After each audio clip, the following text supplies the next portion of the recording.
दोस्तों, जो पति पत्नी से तंग हो चुके हैं, परेशान हो चुके हैं, वो उस पत्नी से डाइवोर्स लेना चाहते हैं, यानी कि तलाक लेना चाहते हैं, और वो पत्नी पति को डाइवोर्स नहीं देना चाहती है, यानी कि तलाक नहीं देना चाहती है। तो ऐसी सिचुएशन के अंदर पति को तलाक मिलना इम्पॉसिबल सा हो जाता है, यानी कि आसानी से मिल ही नहीं पाता है। तो पति की जिंदगी यहीं पर रुक जाती है। पति के पास में कोई भी ऑप्शन नहीं होता है। पति ऑप्शन के लिए भटकते हैं, उस पत्नी के पास में गिड़गिड़ाते हैं, उस पत्नी के सामने झुकते हैं, पर वो पत्नी मानती नहीं है। इस वजह से पति की लाइफ बर्बाद हो जाती है। तो आज के वीडियो के अंदर मैं आपको एक नया तरीका बताने वाला हूं। इस तरीके से अगर आप चलते हैं तो कोई भी कोर्ट आपको तलाक से मना नहीं कर सकती है, यानी कि कोर्ट आपका तलाक यानी कि डाइवोर्स ग्रांट कर देगी, आपको तलाक दे देगी, चाहे यहाँ पे पत्नी तलाक के लिए राजी हो या फिर नहीं हो। तो ये कौन सा तरीका है, यही पूरी जानकारी मैं इस वीडियो के अंदर आपको बताऊंगा। पर आपको करना क्या है, वीडियो को बिल्कुल अंत तक देखना है, तभी पूरी जानकारी समझ में आएगी। क्योंकि आपको अच्छे से पता है कभी भी आधे अधूरे वीडियो से जानकारी समझ में नहीं आती है, इसलिए पूरी जानकारी के लिए वीडियो को बिल्कुल अंत तक देखना होता है। और ये आप अपना चैनल है, इसको अगर आप अब तक सब्सक्राइब नहीं करे हैं तो पहले इसको सब्सक्राइब भी कर दीजिए और साथ में बेल आइकन को भी दबा दीजिए। तो चलिए शुरू करते हैं। तो वेलकम दोस्तों, मैं हूं आपका अपना एडवोकेट जितेंद्र। तो दोस्तों, क्रूएल्टी कई तरह की होती है, और इनमें एक क्रूएल्टी ऐसी क्रूएल्टी है जिसके आधार पे पति के माता पिता अगर पति की हेल्प करते हैं तो पति को डेफिनेटली इस ग्राउंड के आधार पे डाइवोर्स मिल जाएगा। कोई भी कोर्ट पति को डाइवोर्स यानी कि तलाक देने से मना नहीं कर सकती है, चाहे यहाँ पे पत्नी की मर्जी हो या फिर ना हो, ये मैटर नहीं करता है।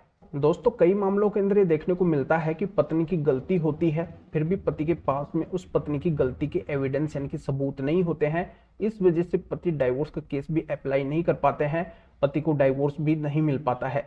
तो यहाँ पे अगर पति के पास में एविडेंस भी नहीं है और पति के माता पिता अगर कोर्ट के अंदर ये शपथ पत्र दे देते हैं तो पति का बिल्कुल 100% काम हो जाएगा, पति को डाइवोर्स मिल के ही रहेगा। तो ये शपथ पत्र कौन सा है, देखो पहले मैं यहाँ पे डिटेल के अंदर इस जजमेंट के अनुसार आपको समझा देता हूँ कि अगर पत्नी मांग में सिंदूर नहीं भरती है, मंगलसूत्र नहीं पहनती है, चूड़ियां नहीं पहनती है, पति को पति नहीं मानती है, जो भी रिचुअल है उनको फॉलो नहीं करती है, एक पत्नी के जो कर्तव्य है उनको फॉलो नहीं करती है, और बेसलेस केस करती है, बेसलेस आरोप लगाती है, उन आरोपों को साबित नहीं कर पाती है, और पति के माता पिता के साथ में नहीं रहना चाहती है, पति को बोलती है कि मुझे आपके माता पिता के साथ में नहीं रहना है, मुझे आपके साथ में अलग रहना है। तो पत्नी ये सारा जितना भी मैटर करती है तो ये पति के साथ में क्रूएल्टी मानी जाएगी, और ये डेंजर लेवल की पति के साथ में क्रूएल्टी होगी। और इस आधार से पति अगर डाइवोर्स का केस फाइल करते हैं तो पति को डेफिनेटली डाइवोर्स मिलके ही रहेगा, पति को बिल्कुल डाइवोर्स मिल जाएगा। पर यहाँ पे बात यहीं पे आके रुक जाती है कि पति के पास में इन बातों के एविडेंस नहीं है, सबूत नहीं है, तो फिर पति को डाइवोर्स कैसे मिलेगा। तो पति को डाइवोर्स ऐसे मिलेगा कि जो पति के माता पिता है वो अगर सीनियर सिटीजन पर्सन है और वो अगर डाइवोर्स के केस के अंदर जो पति ने अप्लाई किया है उसके अंदर ये शपथ पत्र दे देते हैं कि ये जो हमारे बेटे की बहू है ये हमारे साथ में नहीं रहना चाहती है, हमारे बेटे को हमारे से अलग करना चाहती है। और उनका बेटा भी इस बात को अगर कोर्ट के अंदर बोल देता है कि हमारी पत्नी बिल्कुल ऐसा कर रही है, तो इस आधार से 100% पति को डाइवोर्स मिल जाएगा। तो इस मैटर में अगर आपको और भी कोई कानूनी सहायता चाहिए, और भी अगर आपकी किसी भी तरीके की कोई भी कानूनी समस्या है, तो स्क्रीन के ऊपर मेरे व्हाट्सएप नंबर शो हो रहे हैं, इसके ऊपर व्हाट्सएप के ऊपर मैसेज करके अपॉइंटमेंट बुक करवा के मेरे से डायरेक्टली कॉल के ऊपर बात कर सकते हैं। अपनी किसी भी तरीके की कोई भी कानूनी समस्या है तो उसका समाधान मेरे से जान सकते हैं।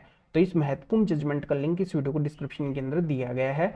डिस्क्रिप्शन में जाके जजमेंट के बारे में आप जान सकते हैं कि मामला क्या है, और भी बातें आपके अच्छे से समझ में आ जाएगी। तो अभी आपको इस वीडियो को लाइक करना है और शेयर भी करना है, जो और लोगों तक भी यह जानकारी पहुंच सके।